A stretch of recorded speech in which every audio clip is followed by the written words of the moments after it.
Glory to God. അനുഗ്രഹീതമായ നല്ല ഒരു പ്രഭാതം.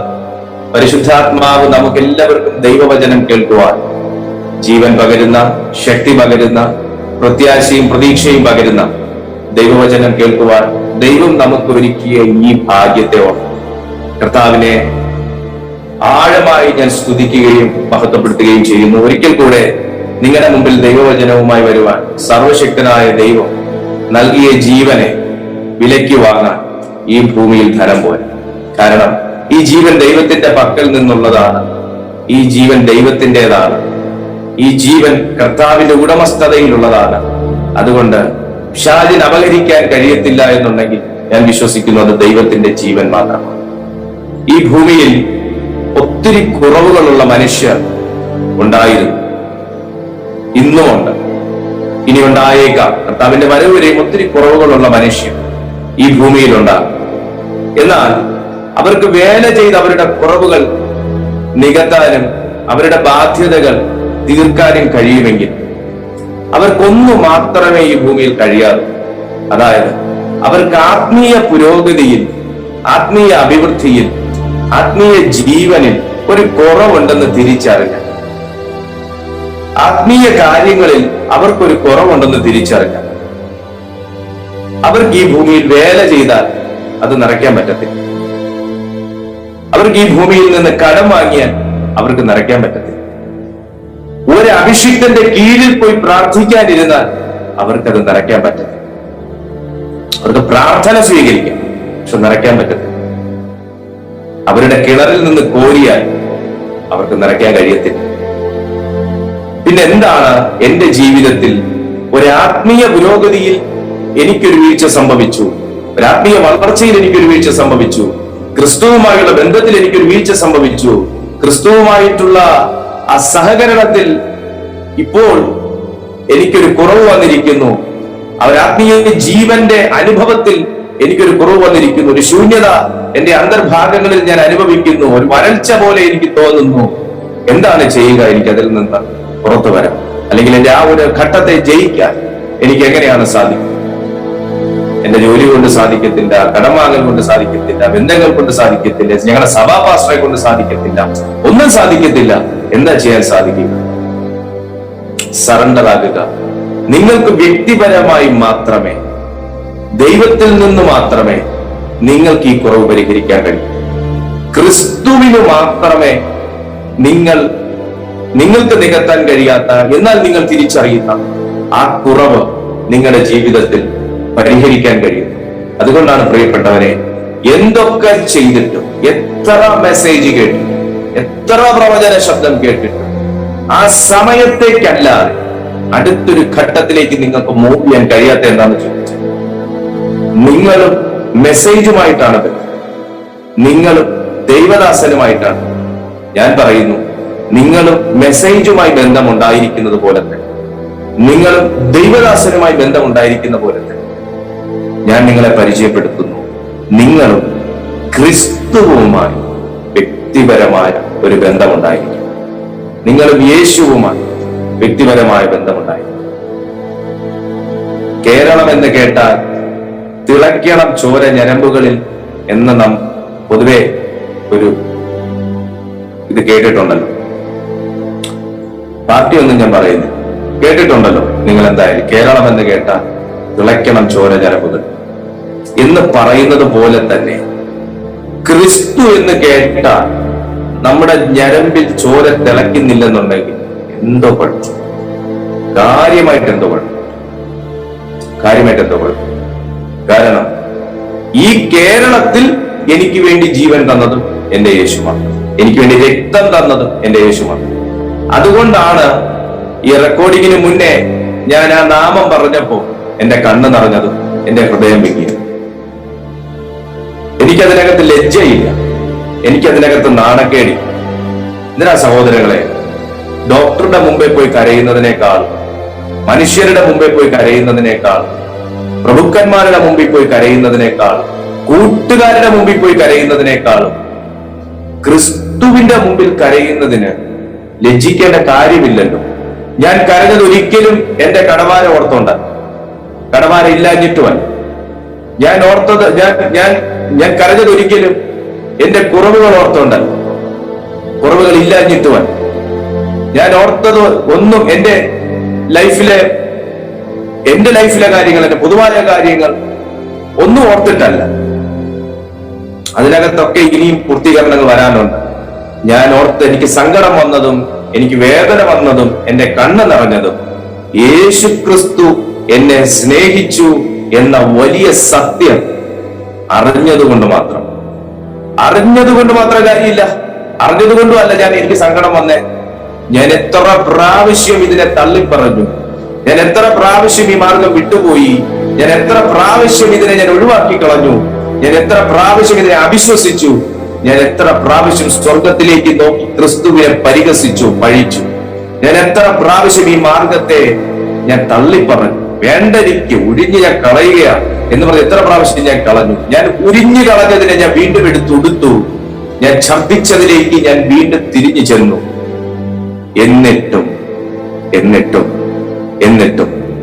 എന്റെ പുറകെ വന്ന് ആ സ്നേഹത്തെ റിവീൽ ചെയ്ത, എന്റെ പുറകെ വന്ന് ആ സ്നേഹത്തെ എനിക്ക് പ്രൂവ് ചെയ്തു തന്ന ഏക സത്യ ദൈവം, ഞാൻ പിരിഞ്ഞിട്ടും വാളെടുത്ത് എന്നെ വെട്ടാത്ത, ഞാൻ പിരിഞ്ഞിട്ടും എന്നെ കണ്ണുരുട്ടി പേടിപ്പിക്കാത്ത, ഞാൻ പിരിഞ്ഞിട്ടും എന്നെ ഭയപ്പെടുത്തുന്ന രൂപം കാണിക്കാത്ത ഏക സത്യ ദൈവം ഞാൻ മനസ്സിലാക്കുന്നു. എന്റെ കണ്ണുകൊണ്ട് ഞാൻ കണ്ടിട്ടില്ലെങ്കിലും, ആ ശബ്ദം എന്റെ കാതുകൊണ്ട് ഞാൻ കേട്ടിട്ടില്ലെങ്കിലും, ആ സാന്നിധ്യം കൊണ്ട് എന്നെ വിശ്വസിപ്പിക്കുന്ന ഏക സത്യത എന്റെ യേശുക്രിസ്തു മാത്രം.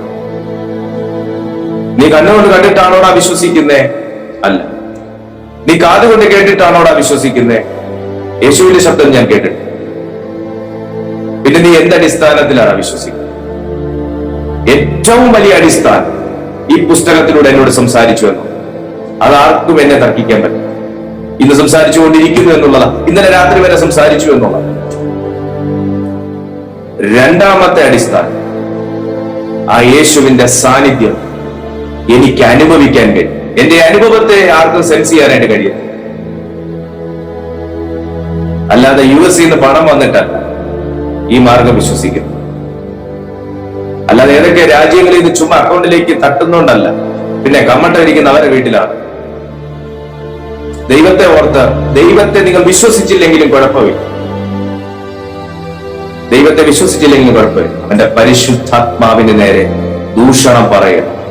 നിങ്ങളും നിങ്ങളുടെ തലമുറകളോളം അതിന്റെ ഫലം അനുഭവിക്കേണ്ടതായി. പെന്തക്കോസ് വിശ്വാസം എന്ന് പറയുന്നത് US പണം കണ്ടിട്ടുള്ള വിശ്വാസം. എന്തായാലും എന്റെ വിശ്വാസം അങ്ങനെ വ്യക്തമായി എന്റെ ശരീരം കൊണ്ടും എന്റെ ആത്മാവ് കൊണ്ടും എന്റെ ദൈവത്തിന്റെ സാന്നിധ്യം അനുഭവിക്കുന്നത് കൊണ്ട് മാത്രമാണ് ഞാൻ ക്രിസ്തുവിൽ വിശ്വസിക്കും. ഞാൻ എന്റെ കാര്യം മാത്രം പറയും, ഞാൻ ക്രിസ്തുവിൽ വിശ്വസിക്കും. അല്ലാതെ ഈ അച്ചായന്റെ കൂടെ കൂടിയാൽ എനിക്ക് എത്ര കിട്ടും, ആ അച്ചായന്റെ കൂടെ കൂടിയാൽ എനിക്ക് എത്ര കിട്ടും, പുള്ളിക്കാരുടെ കൂടി എനിക്ക് എത്ര കുറയും, അങ്ങനെയൊന്നും അല്ല. ശുശ്രൂഷ ജീവിതം ഞാൻ നയിക്കുന്നതും ഞാൻ എന്റെ ക്രിസ്തുവിനെ വിശ്വസിക്കുന്നു. ഞാൻ എന്റെ ക്രിസ്തുവിൽ വിശ്വസിക്കുന്നത് കൊണ്ട് അവൻ എന്റെ കാര്യങ്ങൾ നടത്തും, അതില്ല എന്ന് ഞാൻ പറയുന്നു. പക്ഷെ അതിന് വേണ്ടിയിട്ടല്ല ഞാൻ ക്രിസ്തുവിനെ വിശ്വസിക്കും. അങ്ങനെ ആയിരിക്കണം ക്രിസ്തുവുമായിട്ടുള്ള ബന്ധം, അങ്ങനെ ആയിരിക്കണം യേശുവുമായിട്ടുള്ള ബന്ധം. Hallelujah, praise. അതുകൊണ്ട് ഈ വചനം കേൾക്കാനാണ് ഇന്ന് നിങ്ങൾക്ക് ഭാഗ്യം ലഭിച്ചത്. ഈ സത്യം അറിയാനാണ് എന്നെ കേൾക്കുന്നവരെ നിങ്ങൾക്ക് ഭാഗ്യം ലഭിച്ചത്. നിങ്ങൾ ഈ മെസ്സേജ് എന്നെ കേട്ടോണ്ടിരിക്കും. നിങ്ങളുടെ മുമ്പിൽ ഒത്തിരി ചോദ്യങ്ങളും ഒത്തിരി ആവശ്യങ്ങളും ഒത്തിരി ഉത്തരവാദിത്വങ്ങളും ഇങ്ങനെ നിരന്ന് കിടക്കുമായിരുന്നു. വീണു പോകരുത്, പതറിപ്പോകരുത്, വിഷമിച്ചു പോകരുത്, വിട്ടിട്ടും പോകരുത്. നിങ്ങൾ ഉറച്ചു നിൽക്കുക. നിങ്ങൾ ഓർമ്മിക്കുന്നുവെങ്കിൽ ഒരു 10 മാസം മുന്നേയും ഇതുപോലത്തെ ആവശ്യങ്ങൾ നിങ്ങളുടെ ജീവിതത്തിലുണ്ടായി. 1 വർഷം മുമ്പേയും ഇതുപോലുള്ള ക്രൈസിസ് നിങ്ങളുടെ ലൈഫിലുണ്ടായി. 1.5 വർഷം മുമ്പേയും ഇതിനേക്കാൾ വലിയ ബാധ്യതകൾ, ഉത്തരവാദിത്വങ്ങൾ നിങ്ങളുടെ മുമ്പിലുണ്ടായി. എങ്ങനെ നടക്കുമെന്ന് വരെ ചിന്തിച്ച ഘട്ടങ്ങൾ നിങ്ങളുടെ മുമ്പിലുണ്ടായി. പക്ഷേ നടന്നു പോയില്ലേ ആ കാര്യം? നടന്നു പോയില്ലേ ആ കാര്യം? കടമേടിച്ചിട്ടായിരിക്കാം, വായ്പ മേടിച്ചിട്ടായിരിക്കാം, ആരെങ്കിലും സഹായിച്ചിട്ടായിരിക്കാം, കൊണ്ടു തന്നതായിരിക്കാം, ലോൺ എടുത്തിട്ടായിരിക്കാം, കളഞ്ഞു കിട്ടിയതായിരിക്കാം, നിങ്ങൾ പോലും അറിയാതെ വന്നു ചേർന്നതായിരിക്കും. പക്ഷെ നടന്നുപോയില്ലേ കാര്യം? കടം മേടിച്ച ആരും നിങ്ങളുടെ തലയെടുക്കാൻ വീട്ടു മുമ്പിൽ വന്ന് നിൽക്കുന്നില്ലല്ലോ. ബാങ്ക് എടുത്ത ലോണിൽ നിന്ന് ജപ്തി നോട്ടീസ് വന്ന് നിൽപ്പില്ലല്ലോ. ഇനിയിപ്പൊ ജപ്തി നോട്ടീസ് വന്ന് നിന്നാൽ പോലും നിങ്ങളുടെ വീട് ഈ സെക്കൻഡ് വരെ ജപ്തി ചെയ്തിട്ടില്ലല്ലോ. കഴിഞ്ഞ വർഷം കാര്യം നടന്നില്ല, 10 മാസം മുന്നേ കാര്യം നടന്നില്ലേ, 1.5 വർഷം മുമ്പേ കാര്യം നടന്നില്ലേ? എങ്കിൽ ഇന്ന് നിങ്ങളുടെ മുമ്പിലിരിക്കുന്ന ഏതൊരു വിഷയമാണെങ്കിലും ക്രിസ്തുവിൽ വേരൂന്നി നിൽക്കുന്ന ഒരു വ്യക്തിയാണെങ്കിൽ കുഞ്ഞെ, വേരാണ് ഭൂമിയിൽ നിന്ന് വലിച്ചെടുക്കുക. അതിന്റെ ശാഖകളിലേക്ക് അതിന്റെ ഫലം വെളിപ്പെടുക തന്നെ ചെയ്യും. വേര് വലിച്ചെടുത്തോടെ ഇലകളിലേക്ക് അത് എത്തണമെന്ന് പറഞ്ഞാൽ നടക്കത്തില്ല. അതിന്റെ സ്റ്റെമ്മിൽ വെച്ച് ചില പ്രോസസ്സ്, പ്രകാശ സംശ്ലേഷണം എന്ന് പറയുന്ന ഒരു ഘടകമാണ്. അതിന്റെ ഇലകളിൽ വെച്ച് നടക്കുന്നത്. അത് വെയിലുമായി പ്രതിപ്രവർത്തിച്ചതിന് ശേഷമാണ് ആ സസ്യത്തിന് ആവശ്യമായിട്ടുള്ള കൺവേർഷൻ അതിനകത്ത് നടക്കുന്നതും. നിങ്ങൾക്ക് ഒരു പ്രതിപ്രവർത്തനം ആവശ്യമാണ്. ഈ പ്രതിപ്രവർത്തനത്തിലൂടെയാണ് നിങ്ങൾക്കൊരു കൺവേർഷൻ നിങ്ങളുടെ ലൈഫിലുണ്ടാകും. സോ നമുക്ക് സൂര്യനുമായിട്ടല്ല ബന്ധം, സൂര്യചന്ദ്രാദികളെ സൃഷ്ടിച്ച ദൈവവുമായിട്ടാണ് ബന്ധം.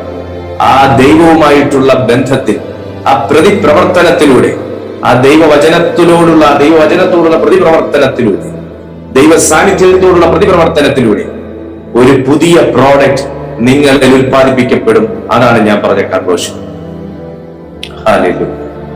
ആ കൺവേർഷനിലൂടെയാണ് സഹോദരങ്ങളെ നിങ്ങളാകുന്ന ഇല പച്ചപ്പുള്ളതായി തോന്നും, നിങ്ങളുടെ പുഷ്പങ്ങൾക്ക് ഭംഗിയേറുന്നത്. നിങ്ങളുടെ പുഷ്പങ്ങളുടെ വലിപ്പക്കുറവും നിശ്ചയിക്കുന്നത് എത്രത്തോളം നിങ്ങൾ ആ സാന്നിധ്യവുമായി സഹകരിക്കുന്നു എന്നുള്ളതാണ്.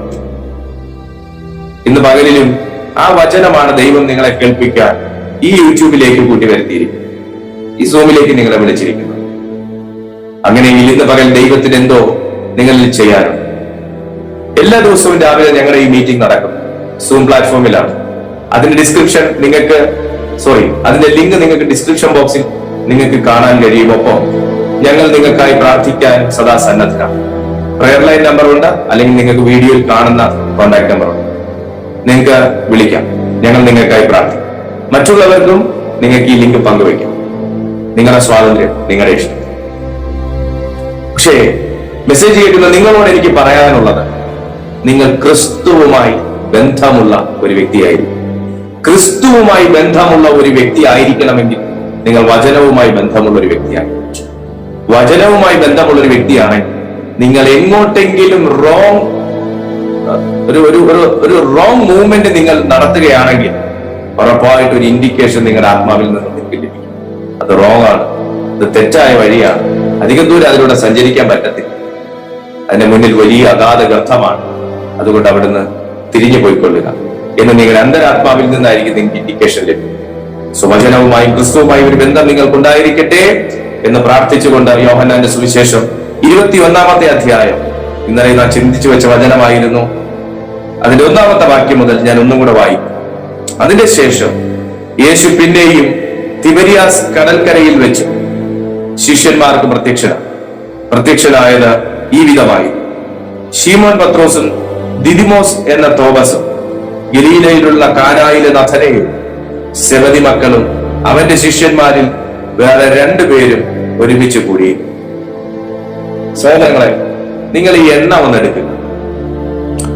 ഈ എണ്ണ ഒന്നെടുക്കുമ്പോ ശീമോൻ പത്രോസ് ഉണ്ട്, ദിദിമോസ് ഉണ്ട്, തോമസ് ഉണ്ട്, ഗലീലയിലുള്ള കാനായിലെ നഥനയേലുണ്ട്, സെബദി മക്കളുണ്ട്, അവന്റെ ശിഷ്യന്മാരിൽ വേറെ 2 പേരുണ്ട്. ഇത്രയും പേര് ഒരുമിച്ച് കൂടിയിരിക്കുന്ന ഒരു സ്ഥലം, ഒരു പൂർണ്ണത കേട്ടിട്ട് നിങ്ങൾക്ക് തോന്നുന്നു?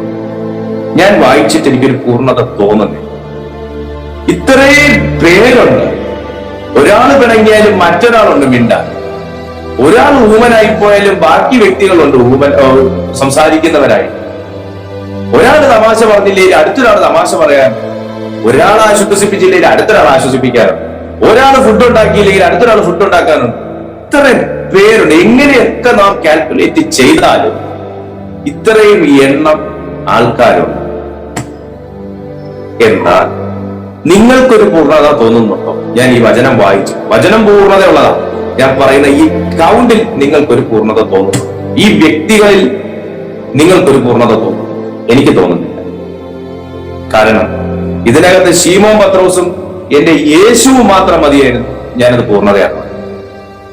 പക്ഷെ ഇവിടെ ഇത്രയും ജനങ്ങൾ ഉണ്ടെങ്കിലും, ഇത്രയും ശിഷ്യന്മാർ ഇവിടെ ഉണ്ടെങ്കിലും എന്റെ യേശു ക്രിസ്തു ഇക്കൂട്ടത്തിൽ ഇല്ല എന്നുള്ളൊരു വലിയ അപൂർണത ഈ വചനത്തിനകത്ത് എനിക്ക് കാണാൻ കഴിയും.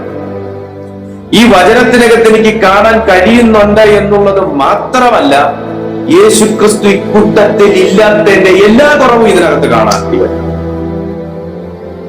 ഈ അധ്യായത്തിനകത്ത് യേശു ക്രിസ്തു ഇല്ലാത്തതിന്റെ എല്ലാ കുറവും കാണാൻ കഴിയും. ഇനി ഇതേ അധ്യായത്തിന്റെ അകത്ത് യേശു ക്രിസ്തു വന്ന് ജോയിൻ ചെയ്യുമ്പോഴുള്ള ബ്ലെസ്സിങ്സും കാണാൻ.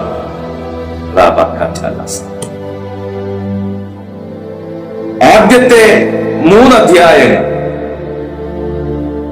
നിരാശപ്പെടുത്തുന്ന ഒരു അധ്യായമാണെങ്കിൽ ആദ്യത്തെ 3 വാക്യങ്ങൾ നിരാശപ്പെടുത്തുന്ന വാക്യമാണെങ്കിൽ, ഒരു ആശയ പൂർത്തീകരണത്തിന് വേണ്ടി മാത്രമാണ് ഞാൻ നിരാശപ്പെടുത്തുന്ന വാക്യം എന്ന് പറഞ്ഞത് ബൈബിൾ നിരാശയുടെ പുസ്തകം. എല്ലാം ചേർത്ത് പറയണോ? കാരണം എവിടെ ഏത് പോയിന്റ് എടുത്താണ് ചോദ്യം വരുന്നുണ്ടറിയാം. അതുകൊണ്ട് ആദ്യത്തെ 3 വാക്യങ്ങൾ നിരാശപ്പെടുത്തുന്ന വാക്യമാണ്. 4ാമത്തെ വാക്യം മുതൽ പ്രതീക്ഷ നൽകുന്ന വാക്യം. Thank you Holy Spirit. ആദ്യത്തെ 3 വാക്യങ്ങൾ നിരാശപ്പെടുത്തുന്ന വാക്യമാണ്. 4ാമത്തെ വാക്യം മുതൽ പ്രതീക്ഷ നൽകുന്ന വാക്യം.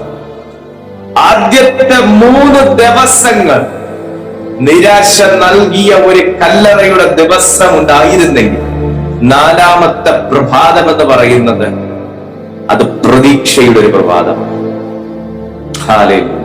എന്റെ യേശുവിന്റെ മരണം, അടക്കം, കല്ലറയിലുള്ള വിശ്രമം, 3ാം നാളുള്ള ഉയർത്തെഴുന്നേൽപ്പോടുകൂടെ 4ാം ദിവസം എന്റെ യേശു ലൈവ. എന്റെ യേശു ലൈവ. ഇനി ഞാൻ വേറൊരു കാര്യം കൂടെ ഈ കല്ലറയുടെ അനുഭവത്തിൽ നിന്ന് പറഞ്ഞത് കർത്താവ് എന്നോട് പറയുന്ന കാര്യം,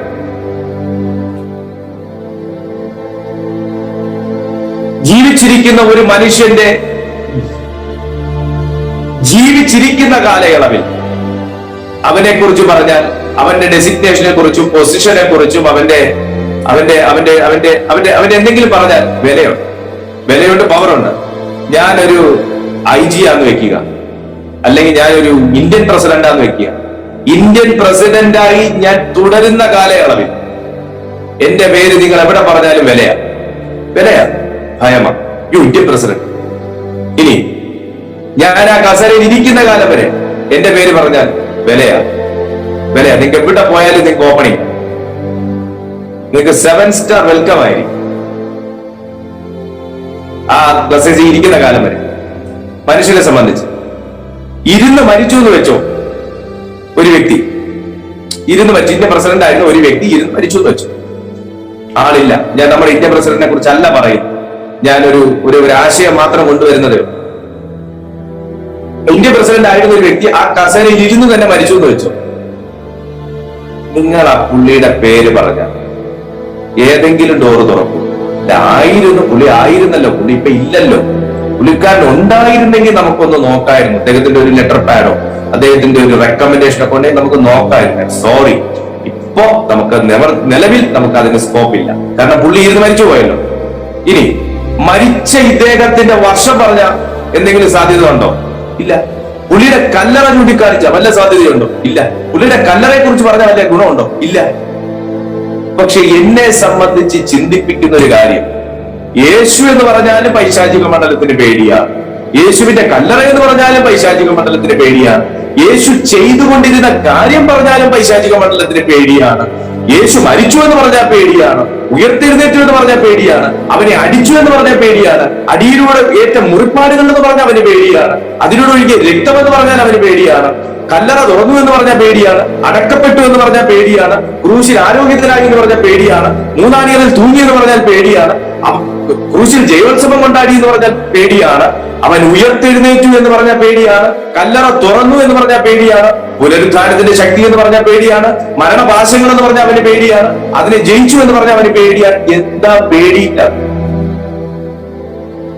എന്തൊരു വ്യത്യാസം! എന്നെയും താങ്കളെയും പോലുള്ള ഒരു മനുഷ്യൻ, ചോരയും നീരും ഉണ്ടായിരുന്ന ഒരു മനുഷ്യൻ, 33 വയസ്സ് വരെ ജീവിച്ചൊരു മനുഷ്യൻ, 33.5 വയസ്സ് വരെ ജീവിച്ചൊരു മനുഷ്യൻ, എന്താ വ്യത്യാസം അല്ലേ? എന്നാൽ ഇന്ത്യൻ പ്രസിഡന്റ് അല്ലായിരുന്നു, കിംസ് ഹോസ്പിറ്റലിലല്ല ജനിച്ചേ, കാലിത്തൊഴുത്തിനകത്ത്. റോഡരികിലാ ജനിച്ചേ, വഴിയരികി ജനിച്ചു, എടുത്ത് കാലിത്തൊഴുത്തിലേക്ക് കിടത്തി. കിംസിലല്ല ജനിച്ചു. അവൻ ജനിച്ചു എന്ന് പറയുന്നത് പേടി. ഒരു കുഞ്ഞിന്റെ കാര്യം ഞാൻ പറയുന്നേ, ആ കുഞ്ഞ് ജനിച്ചു എന്ന് പറയുന്നത് പേടിയാ. പറഞ്ഞു നോക്ക്, അന്നേരം അറിയും. പക്ഷെ ഗ്രഹിക്കണം ആരാ ജനിച്ചേ, ഇതാര് ജനിച്ചു എന്നാ പറയുന്നതെന്ന് ഗ്രഹിക്കണം.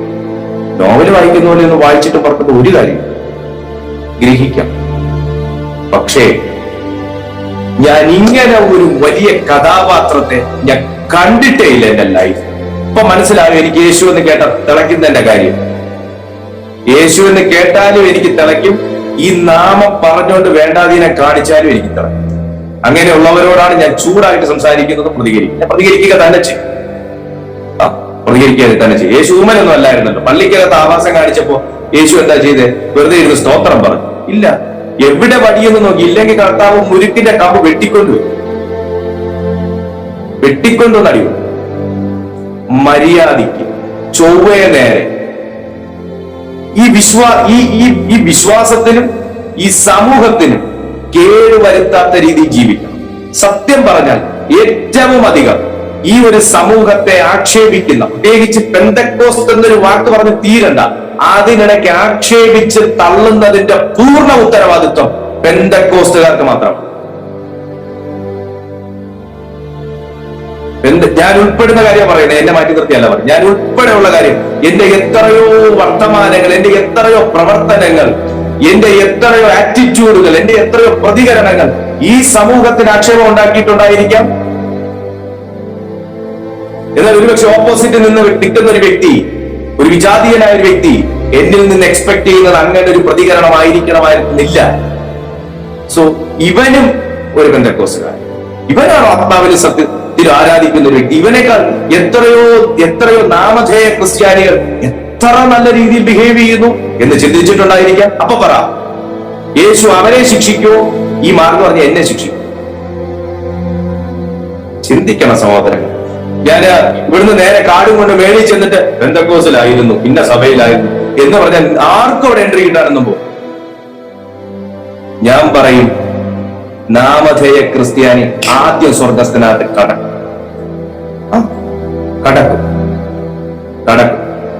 ഇവിടെ ഞാനും നിങ്ങളും പറയുന്ന നിയമങ്ങളല്ല സത്യത്തിൽ സ്വർഗീയ നിയമങ്ങൾ എന്ന് പറയും. അത് ഇതുവരെ ഗ്രഹിക്കാൻ കഴിഞ്ഞിട്ടുമില്ല. എനിക്ക് തന്നേക്കുന്ന ദർശനങ്ങളാണ് ഞാൻ നിങ്ങളുമായിട്ട് പറയുന്നത്. ഞാൻ പറയുന്നു, ഏറ്റവും കൂടുതൽ ഈ എൻട്രിക്ക് സ്കോപ്പ് ഇല്ലാത്തത് നമ്മുടെ കൂട്ടക്കാർക്കായിരിക്കും. സത്യമായിട്ടും അന്ത്യനാഴിക എന്ന് ഞാൻ വീണ്ടും പറയുന്നു, അഴിച്ചു പണിയേണ്ട സമയം കഴിഞ്ഞു. നമുക്ക് പാരമ്പര്യം പറഞ്ഞിരിക്കാൻ പറ്റത്തില്ല പ്രിയപ്പെട്ട. ഇതിനകത്ത് ഒന്നും കർത്താവ്, നിങ്ങൾ ശ്രദ്ധിച്ചിട്ടുണ്ടോ? യേശുവിന്റെ പഠിപ്പിക്കല്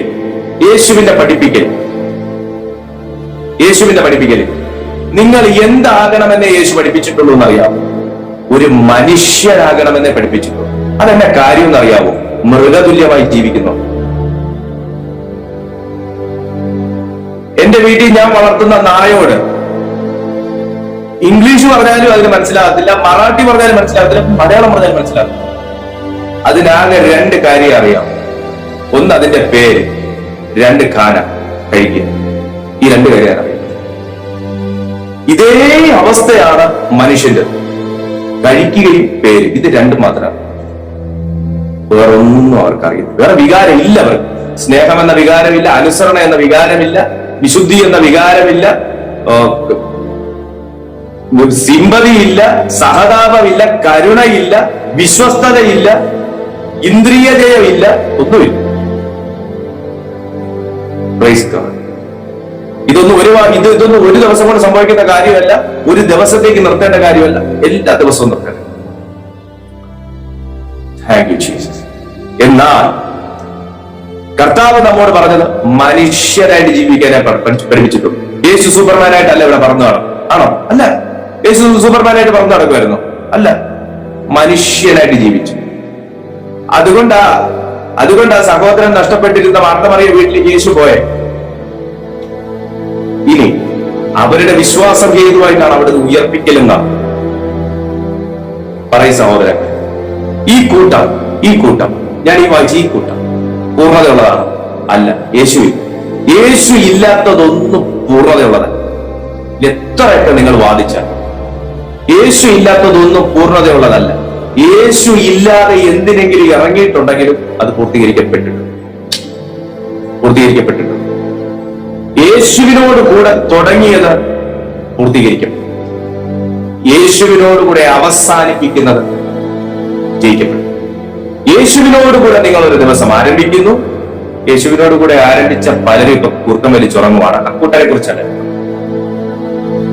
യേശുവിനോടുകൂടെ എങ്ങാനും കൈതട്ടി ഈ യൂട്യൂബിന്റെ വീഡിയോ കേട്ട് അങ്ങുള്ളിൽ പ്രസാദം തോന്നി റീജോയിൻ ചെയ്തോട്ടെ എന്ന് ഓർത്ത് പറഞ്ഞത്, അല്ലെങ്കിൽ തിരുത്തപ്പെട്ടോട്ടെ എന്ന് വെച്ച് പറഞ്ഞത്. പറയാനാണെങ്കിൽ ഒത്തിരി ഉണ്ട് സഹോദരൻ, ഒത്തിരി കാര്യങ്ങളുണ്ട് ഇതിനകത്ത്. പക്ഷെ ഒരു കാര്യം നമുക്ക് പറയാതിരിക്കാനും പറ്റത്തില്ല. നീ എന്താണ് പറയാത്തതെന്നും ചോദിക്കും കർത്താവ്. നീ എന്തിനാ പറഞ്ഞെന്നും ചോദിക്കും. ഈ രണ്ട് കാര്യം കർത്താവ് ചോദിക്കും. ഇതിനിടയിലേ എനിക്ക് നിൽക്കാൻ പറ്റത്തുള്ളൂ. നമുക്ക് ആർക്കും നിൽക്കാൻ പറ്റും. കർത്താവിനെ വേദനിപ്പിക്കുകയും ചെയ്യരുത്, കർത്താവിനെ നിരാശപ്പെടുത്തുകയും ചെയ്യരുതാത്ത രീതിയിലെ നമുക്ക് പറയാം. ഉപദേശം ദൈവവചന അടിസ്ഥാനത്തിൽ തന്നെയായി. അതിന് പുറത്ത് പോകത്തുമില്ല, അതെനിക്ക് നന്നായിട്ട് ഉറപ്പുണ്ട്. ഞാൻ പറയുന്ന കാര്യങ്ങൾ വചനത്തിന് പുറത്തു പോകും, എനിക്ക് നല്ല കൺട്രോളാണ്. പക്ഷേ തിരുത്തപ്പെടേണ്ടത് തിരുത്തപ്പെട്ട് തന്നെ മുമ്പോട്ട് പോകണം. ഏച്ചു കെട്ടിയ മുഴച്ചേ ഇരിക്കത്തുള്ളൂ എന്ന് പറയുന്ന പോലെ, കേട്ടിട്ടില്ലേ? തേച്ച് കെട്ടിയ മുഴച്ചേ ഇരിക്കത്തുള്ളൂ എന്ന് പറയുന്ന പോലെ നമുക്ക് അങ്ങനെ തേച്ച് കെട്ടി പോകാൻ പറ്റുന്ന ഒരു കാര്യമല്ല ക്രിസ്തീയ ജീവിതം. തേച്ച് കെട്ടി പോകുന്നതിന്റെ കാര്യം ഈ ഏച്ചു കെട്ടുകാരനും തേച്ച് കെട്ടുകാരനും പറയും. നിങ്ങളവിടെ എങ്ങനെ പറയുന്നതെന്ന് എനിക്കറിയത്തില്ല. പക്ഷേ ഏച്ച് കെട്ടിപ്പോകുന്നതിന്റെ അവസ്ഥയാണ് സത്യം ഞാൻ പറയുന്നത്. ഈ ഒരു സമൂഹം ഇന്ന് അനുഭവിക്കുന്ന ഒരു വല്ലാത്ത ദുരന്തം. ആളെണ്ണം കൂടിപ്പോയതാ പ്രശ്നം. നല്ലത് 4 മതിയായിരുന്നു. ആത്മാവെന്ന പേരും ആത്മാവിന്റെ ഫലങ്ങൾ ഇല്ലാത്ത അവസ്ഥ. തിരുത്തപ്പെടണം സഹോദരൻ. ഈ പറയുന്ന കൂട്ടരുടെ ഉള്ളിലും പരിശുദ്ധാത്മാവുണ്ടെന്ന് നിങ്ങൾ മനസ്സിലാക്കും. പക്ഷെ അത് ദുഃഖിക്കുന്നു എന്നും കൂടെ നിങ്ങൾ മനസ്സിലാക്കും. ഈ പരിശുദ്ധാത്മാവിനെ ഉള്ളിൽ വെച്ച് മറ്റൊരു വ്യക്തിക്ക് നേരെ ദൂഷണം പറയുമ്പോൾ, പരിശുദ്ധാത്മാവിനെ ഉള്ളിൽ വെച്ച് ആത്മാവിന് വിരോധമായ കാര്യങ്ങൾ പ്രവർത്തിക്കുമ്പോൾ, പരിശുദ്ധാത്മാവിനെ ഉള്ളിൽ വെച്ച് ദൈവത്തിന് നിരക്കാത്ത കാര്യങ്ങൾക്ക് കൂട്ടുനിൽക്കുമ്പോ ഈ ആത്മാവ് ഉള്ളിൽ വേദനിക്കുന്നു എന്ന് നിങ്ങൾ തിരിച്ചറിയും. പറയേ ഈ ക്രിസ്തീയ ജീവിതം പൂർണ്ണതയുള്ളതാണ്. അല്ല, അമ്മയുണ്ട്, അപ്പനുണ്ട്, 2 പെങ്ങന്മാരുണ്ട്, സഹോദരന്മാരുണ്ട്, ബന്ധുജനങ്ങൾ, അപാലവൃദ്ധവുമുണ്ട്. കുഞ്ഞെ, നിന്റെ ഫാമിലി പൂർണ്ണമാണോ? നീ പറ, പൂർണ്ണമാണോ? നിന്റെ ലൈഫ് പൂർണ്ണമാണോ? എനിക്ക് ചീഫ് മിനിസ്റ്ററെ അറിയാം, ജോയിന്റ് സെക്രട്ടറിയെ അറിയാം, ജനറൽ സെക്രട്ടറിയെ അറിയാം. ആ പാർട്ടിയും ഈ പാർട്ടിയുമായി ഭയങ്കര ബന്ധമാണ്. ആ മറ്റേ രാജ്യവുമായിട്ട് കണക്ഷൻ ഉണ്ട്, ഈ രാജ്യവുമായിട്ട് കണക്ഷൻ ഉണ്ട്, മറ്റേ മ്യൂച്വൽ ഫണ്ടിൽ എനിക്ക് ഇൻവെസ്റ്റ്മെന്റ് ഉണ്ട്, ഇവിടെ എനിക്ക് ഷെയർ ഉണ്ട്. പറ, നിന്റെ ലൈഫ് പൂർണ്ണമാണോ? ഞാൻ എഴുതി വെച്ച് തരാം. അല്ല, നിന്റെ ലൈഫ് പൂർണ്ണ. എന്നാൽ HDFC ബാങ്കിൽ ഹൗസിംഗ് ലോൺ ഉണ്ട്, SBI ബാങ്കിൽ പേഴ്സണൽ ലോൺ ഉണ്ട്, മക്കൾ കെട്ടിക്കാൻ പ്രായമായിട്ട് നിൽക്കുന്നു, വീടിനകത്ത് അത്യാവശ്യം കഴിഞ്ഞു പോകാനുള്ള വരുമാനമൊക്കെ ഉള്ളൂ. പക്ഷെ എന്റെ ലൈഫിൽ യേശു ഉണ്ട്. ഞാൻ പറയുന്ന പോലെ നീ ഏറ്റവും വലിയ ഭാഗ്യം. ഒരു കാര്യം കൂടെ പറയാം, അങ്ങനെ അങ്ങ് പറഞ്ഞ് ആശ്വസിപ്പിച്ച് വിടാൻ വേണ്ടി പറഞ്ഞാൽ നിന്റെ മക്കളുടെ കല്യാണവും നടക്കും, നിന്റെ HDFC ബാങ്കിലെ ഹൗസിംഗ് ലോണും നീ ക്ലോസ് ചെയ്യും. കാരണം നീ കൈനീട്ടി മേടിച്ചതാ, ക്ലോസ് ചെയ്യും. SBI ബാങ്കിലെ ലോണും നീ അടച്ചു. എന്നിട്ട് നീ ഈ ഭൂമി വിട്ടു പോകുന്നു. നിന്റെ മക്കളുടെ പേരക്കുട്ടികളെ കണ്ടേ നീ പോകും. കൈനീട്ടി മേടിച്ചാൽ കൊടുക്കണോ? ഞാൻ കൈനീട്ടി മേടിച്ചിട്ടുണ്ട്, കൊടുക്കാനും കൊടുത്തിട്ടേ പോകും. ആമേ, കൊടുക്കണം. ആരുടെയെങ്കിലും പൈസ കടം മേടിച്ചിട്ടുണ്ട്, കൊടുക്കണം. കേട്ടോ, കൊടുക്കണം. ഇന്നെന്നുള്ളത് നാളെ ആയിപ്പോ. പറ്റിക്കൽ ഇന്നെന്നുള്ളത് നാളെ ആയിപ്പോ. നാളെ എന്നുള്ളത് ചിലപ്പോൾ അടുത്ത വർഷമായിപ്പോ. കൊടുക്കും. ഒന്നും നേടാൻ പറ്റത്തില്ല. അത് കൊടുക്കണ്ടേ? ഒന്നും നേടാൻ പറ്റത്തില്ല. ആരെയും തട്ടിച്ചു പിടിച്ചു ഈ ഭൂമിയിൽ ഒന്നും നേടാൻ പറ്റത്തില്ല. നേടിയതൊന്നും ശാശ്വതമായി നിലനിൽക്കും.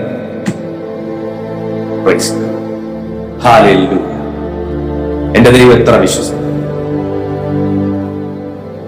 യേശുക്രിസ്തു കരം കൊടുക്കാതിരുന്നില്ല. യേശുവിന് വേണമെങ്കിൽ കൊടുക്കാതിരിക്കാം. സാധാരണ മനുഷ്യർക്കുള്ള നിയമം എനിക്ക് അന്യമല്ലെന്ന് യേശു തന്നെ പഠിപ്പിക്കുന്ന പത്രോസിനെ. അതുകൊണ്ട് ഈ കാശ് കൊണ്ടുപോയി എനിക്കും നിനക്കുള്ളതും കൊടുത്ത് വീട്ടിൽ നിന്ന് യേശു കൊടുത്തേക്കുക. സഹോദരങ്ങളെ, ഇങ്ങോട്ട് എന്ത് കിട്ടുമെന്ന് നോക്കിയാൽ അങ്ങോട്ട് എന്തെങ്കിലും ചെയ്യാൻ കഴിയുമെങ്കിൽ ചെയ്തേക്കുക. മോനെ, മോളെ, സഹോദരി, സഹോദര, നമ്മൾ കൂട്ടി വെച്ചേക്കുന്നതൊന്നും നാളെ നമുക്കുള്ളതാണെന്ന് ഒരു ഉറപ്പും. ഇന്ന് എന്ത് ചെയ്യാൻ കഴിയും ചെയ്തേക്കുക. ആർക്കെങ്കിലും ഒരു നേരത്തെ ഭക്ഷണം മേടിച്ചു കൊടുക്കാൻ കഴിയും ചെയ്തേക്കുക. നിനക്ക് കുറഞ്ഞു പോകത്തില്ല. ആ ഒരു 50 രൂപ അല്ലെങ്കിൽ 60 അല്ലെങ്കിൽ 100 അല്ലെങ്കിൽ 200 രൂപ നിനക്ക് ഒരിക്കലും നഷ്ടമല്ല, കുറഞ്ഞു പോകത്തില്ല. നീ അതിന് ഇൻവെസ്റ്റ്മെന്റ് ആയിട്ട് ആർക്കെങ്കിലും നിനക്കൊന്ന് ഫിനാൻഷ്യലി സപ്പോർട്ട് ചെയ്യാൻ കഴിയുമെങ്കിൽ ചെയ്തേക്കുക. നിനക്ക് കുറഞ്ഞു പോകത്തില്ല. നിനക്ക് കുറഞ്ഞു പോകത്തില്ല. ഇനി ഒന്നുകൂടെ പറഞ്ഞുതരാം, നിനക്കും കുറഞ്ഞു പോകത്തില്ല, നിന്റെ തലമുറകൾക്കും കുറഞ്ഞു പോകും. എന്തോ എങ്ങനെയുണ്ട്? എവിടെ കിട്ടി ഇങ്ങനെ ഒരു സിസ്റ്റം? കാണിച്ചു തരാം. ഏതെങ്കിലും ഒരു മ്യൂച്വൽ ഫണ്ട് ഇങ്ങനെ അഷുർ ചെയ്യുന്നുണ്ടോ? മ്യൂച്വൽ ഫണ്ട് എന്തെങ്കിലും അഷുർ ചെയ്ത അതിനകത്തെ മൈക്രോസ്കോപ്പ് വെച്ച് കാണാൻ നോക്കിയാൽ പോലും കാണാത്ത ഒരു വാക്കും കൂടെ എഴുതിയേക്ക്. 2 സ്റ്റാർ ഇട്ടിട്ട് ടേംസ് ആൻഡ് കണ്ടീഷൻസ് അപ്ലൈ എഴുതി വെച്ചേക്ക്. മൈക്രോസ്കോപ്പ് വെച്ച് നോക്കിയാൽ പോലും കാണാൻ പറ്റും. അതാ ലോകത്തിന്റെ ഷുവർട്ടി. എന്നാൽ എന്റെ അപ്പന്റെ ഷുവർട്ടി അങ്ങനല്ല. അപ്പന്റെ ഷുവർട്ടി അങ്ങനല്ല. പിന്നെ ഇതുമായിട്ട് പകിടകളിയുമല്ല. 1 കൊടുത്താൽ 2, 10ന് 100, അങ്ങനത്തെ പകിടകളിയുമല്ല. ഇതൊന്നും സമ്പത്ത് ഉണ്ടാക്കേണ്ട മാർഗമല്ല. അതുകൊണ്ട് പറഞ്ഞു ഹല്ലേലൂയ, പ്രൈസ് ഗോഡ്. എല്ലാം മഹത്വം കർത്താവ്. ഇതിനകത്ത് ഇനി ഒന്നും കൂടെ പറഞ്ഞു തരാം. അത് പറഞ്ഞില്ല എന്ന് പറയരുത്. ഏറ്റവും അധികം സമ്പത്ത് വേണ്ടുന്ന ഒരു മാർഗവും സുവിശേഷ വേല തന്നെയാണ്. സുവിശേഷ വേല തന്നെയാണ് ഏറ്റവും അധികം ക്യാഷ് വേണ്ട. ഞാൻ കഴിഞ്ഞ ദിവസം നമ്മുടെ കൂടെ ജോയിൻ ചെയ്തേക്കുന്ന എന്നുണ്ടോന്ന് എനിക്ക് അറിയില്ല. ഇന്ന് നമ്മളോട് ജോയിൻ ചെയ്തിട്ടുണ്ടോ, സിസ്റ്ററിന് ഡ്യൂട്ടി ആണോ എന്ന് എനിക്കറിയില്ല. യെസ് ഒന്ന് മിനി സിസ്റ്റർ, മിനി ജിജി സിസ്റ്റർ കുറച്ച് ചോദ്യങ്ങൾ എന്നോട് ചോദിച്ചു. ആ സിസ്റ്ററിന്റെ ആയുസ് കേട്ടിട്ടില്ലാത്ത മറുപടി ഞാൻ അങ്ങോട്ട് പറഞ്ഞോളൂ. എന്ന് വെച്ചാൽ സുവിശേഷ വേല കൊണ്ട് ഞാൻ എന്താണ് അർത്ഥമാക്കുന്നത് എന്നുള്ളത് ഞാൻ മിനി ജിജി സിസ്റ്ററിന് ഞാൻ പറഞ്ഞു. എന്നോട് പറഞ്ഞു, എന്റെ ഈ പ്രായത്തിൽ ആശ വല്ലാത്ത വലിയ ആശയാണ്. ഞാൻ പറഞ്ഞു കൊടുത്തു, എന്റെ കയ്യിൽ ധനം വന്ന എന്ത് ചെയ്യാൻ ഞാൻ ഉദ്ദേശിച്ചു. ടപ്പേ എന്ന് പറഞ്ഞ് ഞാൻ അങ്ങോട്ട് പറഞ്ഞു, ഓരോന്നായിട്ട് ചെയ്യണം. ഞാൻ മാത്രം വീട് വെച്ച് താമസിച്ചാൽ മതിയോ? പറ. ഈ ഞാനെന്ന് പറയുമ്പോൾ നിങ്ങളെ ആക്കിക്കോണം. ഞാൻ മാത്രം വീട് വെച്ച് താമസിച്ചാൽ മതിയോ?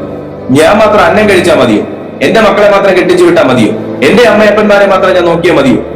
പറ. അതാണോ ക്രിസ്ത്യാനിറ്റി? അതാണോ ക്രിസ്ത്യാനിറ്റി? ഞാനങ്ങനല്ല മനസ്സിലാക്കിയത്.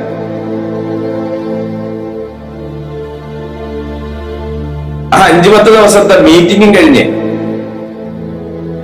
ആശീർവാദം പോലും പറയുന്നതിന് മുന്നേ ഗ്യാലറി വിട്ട് നേരെ സ്റ്റേജ് വിട്ട് നേരെ ഓടി പുറകെ പോയിരുന്ന് എന്റെ യേശു ഫുഡ് കഴിച്ചില്ല. യേശു മുന്നിൽ ഇരുന്ന ജനത്തിന്റെ വിശപ്പാതി എടുത്തു. അവർക്ക് എന്നാ കഴിക്കാനുണ്ടെന്ന് യേശു ചോദിച്ചു. കാരണം നീ എന്നാ കർത്താവ് ഇങ്ങനെയൊക്കെ ചോദിക്കുന്നത്? ആരാ? കാരണം ഈ ജനം ഇത്രയും ദിവസം എന്നോട് കൂടെ പാർത്തു. അവർ വിശന്ന് ഇവിടുന്ന് വിട്ടയക്കാൻ എന്റെ മനസാക്ഷി അനുവദിക്കുന്നില്ലടാ. എന്നാ ഉണ്ട് അവർക്ക് കൊടുക്കാൻ? ഒന്നുമില്ല, പറഞ്ഞു വിട്ടാരെ പോകുന്ന വഴിക്ക് മേടിച്ച് കഴിച്ചോളൂ. അത് നിന്റെ ജോലി, അത് നിന്റെ ശീലം. എന്റെ ശീലം അതല്ല. ഉള്ളതെടുക്ക. ഇവിടെ ഒരു ബാലന്റെ കയ്യിൽ എന്തോ യവത്തപ്പം ഉണ്ടെന്ന് തോന്നുന്നു. കൊണ്ടുപോവാ. നാഥന്റെ കയ്യിൽ കൊടുത്തു, വാഴ്ത്തി മക്കൾക്ക് കൊടുത്ത മക്കൾ ഭക്ഷിച്ച് നിറയുന്നത് കണ്ട് നാഥന്റെ വിശപ്പടക്കി. ഇതല്ലേ അപ്പൻ? ഇതാണ് എന്റെ അപ്പൻ. ഇതാ എന്റെ അപ്പൻ. അല്ലാതെ മോൻ കഴിച്ചോ ഭാര്യ കഴിച്ചോ എന്ന് നോക്കാതെ സ്വന്തം കാര്യം മാത്രം തീർക്കുന്ന ആളല്ല. ആരെങ്കിലും ഉണ്ടെങ്കിൽ ശരിക്കൊന്ന് കേട്ടോ. അതല്ല, ഭാര്യ കഴിച്ചോന്നും ചോദിക്കത്തില്ല, മക്കള് കഴിച്ചോന്നും ചോദിക്കത്തില്ല, എനിക്കുള്ള പ്ലേറ്റ് എന്തി. ഇത് ആ ആളല്ല. ആള് മാറി.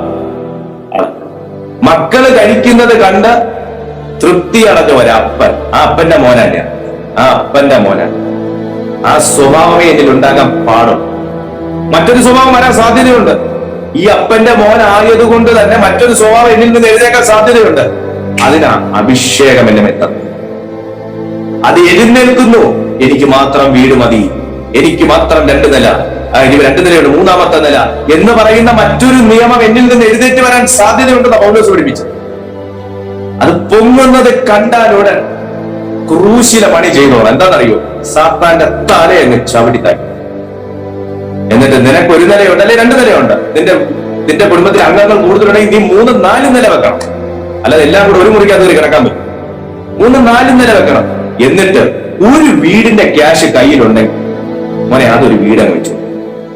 നിന്റെ കാര്യം കഴിഞ്ഞിട്ട് ഉത്തരവാദിത്തങ്ങൾ പെണ്ണി കിട്ടിട്ടല്ല.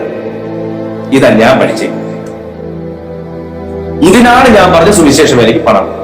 അല്ലാതെ എനിക്ക് വേറെ കാര്യങ്ങൾ നടത്താനല്ല, എനിക്ക് ഉലകം ചുറ്റി നടക്കും വാലിബനാകാനല്ല. സുവിശേഷം എനിക്ക് പണം. ഞാൻ നിങ്ങളെയും എന്റെ ഉള്ളിൽ തന്നേക്കുന്ന ദർശനം ഞാൻ കൈമാറും. ആദ്യഘട്ടങ്ങളിൽ വീടൊന്നും വെച്ചു കൊടുക്കാൻ പറ്റണമെന്നില്ല, പക്ഷെ 10 ചോറ് കൊടുക്കാൻ പറ്റും. ഇവിടെ വാസ്ത്രേ ഇവിടെ ആർക്ക് അന്നം വേണ്ട, ഇവിടെ റേഷനറി ഇഷ്ടം പോലും. പുതിയ നിന്റെ വീട്ടിലാ റേഷനറി ഉള്ളത്. റേഷനറി ഇല്ലാത്ത വീട് ഞാൻ കാണിച്ചു തരാം. കൂടോ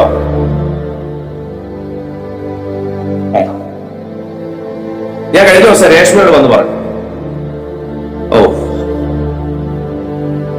ഞാന് ട്രിവാൻഡ്രം വഞ്ചിയൂർ ഭാഗത്ത് നിൽക്കുക. വഞ്ചിയൂർ ഭാഗത്ത് നിന്ന സമയം അത് ഷെയർ ചെയ്യുന്നത് നല്ലതാണ് എന്ന് തോന്നിയിട്ട് ഷെയർ ചെയ്യുന്നത് എനിക്ക് ഇഷ്ടമല്ലാത്ത കാര്യം. പക്ഷേ ഒരു ഔട്ട്ലൈൻ മാത്രം പറഞ്ഞു വിടാം. ഞാൻ മുഴുവനൊക്കെ പറയട്ടെ. നമ്മൾ ഇടം കൈ ചെയ്ത് വലം കൈ അറിയാൻ പാടില്ല. ഔട്ട്ലൈൻ പറഞ്ഞു വിടാം. ഒരു വ്യക്തി പാപ്പനകോട് എന്ന് പറയുന്ന സ്ഥലത്ത് നിന്ന്, അദ്ദേഹം പറഞ്ഞ കള്ളമാണോ സത്യമാണോ എനിക്കറിയാം, പക്ഷെ എന്റെ മുമ്പിൽ വന്ന ഒരു വ്യക്തിയെ മാത്രമേ എനിക്കറിയൂ. പാപ്പനകോട് എന്ന് പറയുന്ന സ്ഥലത്ത് നിന്ന് നടന്ന് തളർന്ന് വഞ്ചിയൂര് വരെ വന്നു. അദ്ദേഹത്തിന്റെ അമ്മയുടെ കയ്യിൽ നിന്ന് എന്തോ കാശ് മേടിച്ചു. അത് മടക്കി ചോദിക്കാൻ വേണ്ടി പോയതാ. അമ്മ ഇപ്പൊ RCC പേഷ്യന്റ്. ആളുടെ കയ്യിൽ ഹജ്ജിന്റെ പൈസ ഇല്ല. മുഷിഞ്ഞ വസ്ത്രം ധരിച്ചൊരു വ്യക്തിയെ ഞാൻ കണ്ടു എന്റെ മുന്നിൽ വന്നു. അദ്ദേഹം എന്നോട് ഇങ്ങനെയാ പറഞ്ഞത്, എനിക്ക് നിങ്ങളെ ഞാൻ പാസ് ചെയ്ത് പോയി. ഞാൻ കണ്ടു, ഞാൻ നിഴല് പോലെ ഒരു വ്യക്തി എന്റെ അടുത്തോടെ പോകുന്നത് ഞാൻ കണ്ടു. ഞാൻ നിങ്ങളെ പാസ് ചെയ്ത് പോയതാ. പക്ഷെ മുമ്പോട്ട് പോയപ്പോ വീണ്ടും എനിക്ക് നിങ്ങളുടെ അടുത്തേക്ക് വരണമെന്നും എന്റെ ആവശ്യം നിങ്ങളോട് പറയണമെന്ന് എനിക്ക് തോന്നുന്നു. ഞാൻ അതുകൊണ്ട് നിങ്ങളോട് പറയും. എന്നെ തെറ്റിദ്ധരിക്കരുത്, ഞാൻ നിങ്ങളോട് കാശ് ചോദിക്കാൻ വന്നതല്ല. വരുന്ന വഴിക്ക് BP ലോ ആയി ഞാൻ വീണു. എനിക്ക് ഒരു ഉപ്പിട്ട് സോഡാനാരങ്ങ മേടിച്ചത്. ഞാൻ പെട്ടെന്ന് സഡൻലി ഞാൻ ആ ബൈക്കിൽ നിന്ന് ചാടി എഴുന്നേറ്റ് ഇദ്ദേഹം ഇനി ഒരു മദ്യപാനിയാണോ, ഇദ്ദേഹം മറ്റെന്തെങ്കിലും ഉദ്ദേശിച്ച് ഞാൻ ഒന്നും നോക്കിയില്ല. അദ്ദേഹം എന്നോട് ഒത്തിരി ചോദിച്ചുള്ളൂ. അദ്ദേഹത്തിന് ഉപ്പിട്ട് സോഡാനാരങ്ങ. ഞാൻ നേരെ അദ്ദേഹത്തിന്റെ ആ ആവശ്യവും നടത്തി, അതിന്റെ അപ്പുറത്തെ ആവശ്യവും നടത്തിയ ഞാൻ ആ മനുഷ്യനെ ഏകദേശം ഒരു 2 മണിക്കൂർ ഞാൻ ആ മനുഷ്യനെ സ്പെൻഡ് ചെയ്തു. തീരെ എനിക്ക് സമയമില്ലാത്തൊരു സമയം, എന്നിട്ട് പോലും ഞാൻ 2 മണിക്കൂർ സ്പെൻഡ് ചെയ്തു. ഇതാ അപ്പന്റെ ഗുണമെന്ന് ഞാൻ പറഞ്ഞു. അപ്പന്റെ ഗുണമായി എന്നിലുള്ള ആ അപ്പന്റെ ഗുണം കാണിക്കാൻ പറഞ്ഞു. മനസ്സിലായി? ആ മനുഷ്യൻ എന്നോട് ചോദിച്ചതിന് അപ്പുറം ചെയ്യാൻ പരിശുദ്ധ ഇനി രാവിലെ അതിനുവേണ്ടി എന്നെ ഒരുക്കി എന്നുള്ളതാണ് കർത്താവ്. ആ മനുഷ്യൻ എന്റെ അടുത്ത് വരുമെന്ന് അറിയുന്ന ദൈവം എന്നെ അതിനായി എന്നിൽ അദ്ദേഹത്തിനുള്ളത് കരുതി എന്നുള്ളതാണ് അതിന്റെ സത്യം. അത് വേറൊരു സബ്ജക്റ്റാണ്. ഞാൻ പറഞ്ഞതിന്റെ സാരം, ഇന്നും വിശപ്പുള്ള മനുഷ്യൻ ഇടം വനം എനിക്ക് ചുറ്റും നടന്നു പോകുന്നുണ്ട്. ഞാൻ കഴിച്ചേക്കുന്നുണ്ട് തിരിച്ചറിയാത്ത, ഞാൻ കഴിച്ചേ അത് ഡൈജസ്റ്റ് ആകാനുള്ള ടൈം പോലും ആകാത്തോണ്ട് തിരിച്ചറിയാത്ത, ഇന്നും ദാഹിക്കുന്ന മനുഷ്യൻ എന്റെ ഇടം വലം നടന്നു പോകുന്നുണ്ട് അറിയാത്തോണ്ട്. ഇന്ന് ആവശ്യബോധത്തോടെ എന്നെ നോക്കുന്ന ഒരു മനുഷ്യൻ എനിക്ക് ചുറ്റുമുണ്ട്. ഞാൻ മൈൻഡ് ചെയ്യാത്തോണ്ടാ ആവശ്യബോധത്തോടെ എന്നെ നോക്കുന്ന മനുഷ്യൻ എന്റെ മുമ്പിലുണ്ട്. ചിലപ്പോ നിങ്ങൾ ബൈക്ക് ഓടിച്ചു പോകുമ്പോൾ ലിഫ്റ്റ് ചോദിക്കാൻ നിൽക്കുന്ന ഒരു മനുഷ്യനായിരിക്കും മുന്നിൽ. അവന്റെ കണ്ണിലേക്ക് ഒന്ന് ശരിക്കും നോക്കിക്കേ. ഒന്ന് കൈ കാണിക്കാൻ ഒരു നാണക്കേടായിരിക്കും. ഒന്ന് നിർത്തിയിരുന്നെങ്കിൽ, എന്നെ കൂടെ ഒന്ന് പിക്ക് ചെയ്തെങ്കിൽ, ഇന്ന സ്ഥലം വരെ ഒന്ന് ആക്കി എന്ന് ചിന്തിക്കുന്ന ഒരു കണ്ണ് അവനുണ്ടാകും. എന്നെ കൊണ്ട് നിർത്താൻ പറ്റുന്ന സമയങ്ങളിലൊക്കെ ഞാൻ നിർത്താറുണ്ട്. ചില സമയം കയറ്റാൻ പറ്റാത്തൊരവസ്ഥ ഞാൻ പോകാറുണ്ട്. അത് തീരെ പറ്റാത്തൊരവസ്ഥയാണ്. രണ്ടും പറയണോ? രണ്ടും പറഞ്ഞില്ലെങ്കിൽ അത് പാവമായി. രണ്ടും പറയണം. രണ്ട് കാര്യങ്ങളുണ്ട്. ഒന്ന്, ഒരു കാരണവശാലും എനിക്ക് ആ ലൊക്കേഷനിൽ നിർത്താൻ പറ്റത്തില്ല എന്നുള്ളത്. രണ്ട്, ആ ലൊക്കേഷനിൽ വേറെ കാര്യമുള്ളതുകൊണ്ടല്ല, എനിക്ക് ആ സ്ഥലത്ത് എനിക്ക് അത്ര എമർജൻസി ആയിട്ട് ഞാൻ പോകുന്നുള്ളതുകൊണ്ട്. രണ്ട്, അവൻ കൈ കാണിക്കുന്ന സ്ഥലം ഞാൻ പറയും, പക്ഷെ പറഞ്ഞേ പോകത്തുള്ളൂ. മോനെ, ഞാൻ ഈ വളവ് കഴിയുന്നവരെ ഞാനുള്ളൂ എന്ന് പറഞ്ഞിട്ടേ ഞാൻ പോകത്തുള്ളൂ. പറയാൻ പറ്റി, ഹെൽമെറ്റ് മാസ്ക് വെച്ചേക്കുമല്ലേ, പറയാൻ പറ്റിയില്ലെങ്കിൽ ഒന്ന് ആക്ഷൻ എങ്കിലും ഇവിടെ വരെ കാണിച്ചിട്ട് പോവാം. ആവശ്യബോധത്തോടെ നിൽക്കുന്ന ഒത്തിരി പേർ നമ്മുടെ ചുറ്റിനുമാണ്, സമൂഹത്തിൽ. അതുകൊണ്ടാണ് ഞാൻ പറഞ്ഞത്, സുവിശേഷ വേലയ്ക്കാണ് ഏറ്റവും കൂടുതൽ പണം വേണം. ഏറ്റവും നല്ലൊരു മീറ്റിംഗ് കണ്ടക്ട് ചെയ്യാൻ, ഏറ്റവും നല്ല ഓൾഡ് ഏജ് ഹോം ഉണ്ടാക്കാൻ, ഏറ്റവും നല്ല ഭവനങ്ങൾ വെച്ച്, ചോർന്നൊലിക്കാത്ത ഭവനങ്ങൾ വെച്ചു കൊടുക്കാൻ, മക്കളുടെ വിവാഹം നടത്തി കൊടുക്കാൻ, ഇതൊക്കെ നമ്മെ ദൈവം ഏൽപ്പിച്ചേക്കുന്ന കർത്തവ്യങ്ങളാണ്. ദൈവം നമ്മെ ഏൽപ്പിച്ചേക്കുന്ന കർത്തവ്യങ്ങൾ. അങ്ങനെ ഞാൻ കഴിഞ്ഞ ദിവസം നമ്മുടെ മിനി സിസ്റ്ററോട് ആ കാര്യങ്ങൾ പറയാനിടെ ഞാൻ പറഞ്ഞു വന്നതിന്റെ സാർ നമ്മൾ പറഞ്ഞു വന്ന ഇതായിരുന്നു, ഇന്ന് ഞാൻ കൂട്ടി വെച്ച് നാളെ എന്ന് പറയുന്നതിന് യാതൊരു അർത്ഥവും. നാളെ അത് നാളെ. ഇന്നും ഇപ്പോഴും മാത്രമേ ഉള്ളൂ എന്റെ പ്രസന്റ് ലൈഫ്. ഇന്നും ഇപ്പോഴും മാത്രമേ ഉള്ളൂ എന്റെ പ്രസന്റ് ലൈഫ്. സമയത്തിന് മുമ്പോട്ട് പോയി. ഞാൻ പറയുന്നതിന്റെ സാരം, ഈ ടീം പൂർണ്ണമാണോ? ഈ ടീം പൂർണ്ണമല്ല. ഇതിന്റെ കണ്ടിന്യൂഷൻ നാളെ ഉണ്ട് കേട്ടോ. ഇതിന്റെ കണ്ടിന്യൂഷൻ നാളെ. ഈ ടീം പൂർണ്ണമല്ല. നാഥനില്ലാത്ത ശീമോൻ പത്രോസ്, ദിദിമോസ് എന്ന തോമസ്, ഗലീലയിലെ കാനായിലെ നഥനയിൽ, സെബദി മക്കൾ, അവന്റെ ശിഷ്യന്മാരിൽ വേറെ രണ്ടു. ഈ ടീം പൂർണ്ണമല്ല. ഈ ടീം പൂർണ്ണമല്ല. ഈ ടീം പൂർണ്ണമായിരുന്നു. ഇപ്പൊ ഈ ടീം പൂർണ്ണമല്ല. നിങ്ങളുടെ വീട്ടിലുള്ള 7 പേർ പൂർണ്ണമല്ല. നിങ്ങളുടെ വീട്ടിലുള്ള 3 പേർ പൂർണ്ണമല്ല. നിങ്ങളുടെ വീട്ടിലുള്ള 4 പേർ പൂർണ്ണമല്ല. നിങ്ങളുടെ വീട്ടിലുള്ള 2 പേർ പൂർണ്ണമല്ല. നിങ്ങളുടെ വീട്ടിൽ മനുഷ്യരായി 2 പേരാണോ ഉള്ളത്? 3 പേരെന്ന് പറയാൻ കഴിഞ്ഞാൽ പൂർണ്ണ. നിങ്ങളുടെ വീട്ടിൽ 5 പേരാണോ ഉള്ളത്? 6 പേരെന്ന് പറയാൻ കഴിഞ്ഞാൽ പൂർണ്ണ. ഈ 6-മനും 3-മനും യേശു ക്രിസ്തു ആയിരുന്ന. എന്നെ കേൾക്കുന്ന പ്രിയപ്പെട്ടവരെ, യേശു ഇല്ലാത്ത ജീവിതം അപൂർണമാണ്. യേശു ഇല്ലാത്ത സ്നേഹം വ്യാജമാണ്. യേശു ഇല്ലാത്ത വാക്കുകൾ പൊള്ളയാണ്. യേശു ഇല്ലാത്ത യാത്രകൾ പരാജയമാണ്. യേശു ഇല്ലാത്ത സംരംഭങ്ങൾ ഫെയിലുവറാണ്, നഷ്ടമാണ്. എന്നാൽ യേശുവിനോട് കൂടെ ഒരു ദിവസം നിങ്ങൾക്ക് ജീവിക്കാൻ കഴിഞ്ഞാൽ 1000 ദിവസം യേശു ഇല്ലാതെ നിങ്ങൾക്കുണ്ടാക്കിയ ലാഭത്തെക്കാൾ, നിങ്ങൾക്ക് വന്ന നന്മകളെക്കാൾ ഏറിയ അനുഭവങ്ങളായിരിക്കും യേശുവിനോടുകൂടെയുള്ള ഒരു ദിവസം. കണ്ണുകൾ അടയ്ക്കാം, പ്രാർത്ഥിക്കാം. ഞങ്ങളെ അതിവാത്സല്യമായി സ്നേഹിക്കുന്ന നല്ല കർത്താവ്, നല്ല നിമിഷത്തിനായി നന്ദി പറഞ്ഞു. അനുഗ്രഹീതമായ ഈ നല്ല നിമിഷത്തിനായും കേട്ട വചനത്തിനായും സ്തോത്രം. ഈ വചനത്തിൽ ഞങ്ങളെ ഉറപ്പിക്കണമേ, ശക്തീകരിക്കണം, ഞങ്ങളെ ബലപ്പെടുത്തണമേ, ധൈര്യപ്പെടുത്തണം. യേശുവേ, അങ്ങയുടെ ആത്മാവിനെ അധികമായി ഞങ്ങളുടെ ഉള്ളിൽ പകർത്തണം. ഞങ്ങളെ ശക്തീകരിക്കണം. എല്ലാ മഹത്വവും ഞങ്ങൾ അങ്ങേക്ക് തരും. അങ്ങേ അനുസരിക്കാൻ, അങ്ങേ സ്നേഹിക്കും. അങ്ങ് ഞങ്ങളുടെ ചുറ്റിനും ആക്കിയിരിക്കുന്ന ജനത്തെ ബഹുമാനി ഞങ്ങളെ പഠിപ്പിക്കണം. യേശുവേ, ഇന്ന് ഞങ്ങൾക്ക് ആവശ്യമുള്ളത് അവിടുന്ന് പ്രൊവൈഡ് ചെയ്യണം.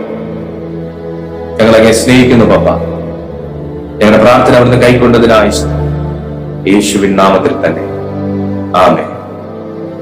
അടുത്തൊരു ദിവസം പുതിയൊരു സന്ദേശവുമായി കാണാമെന്നുള്ള ശുഭപ്രതീക്ഷയോടെ വിട പറയുന്നു.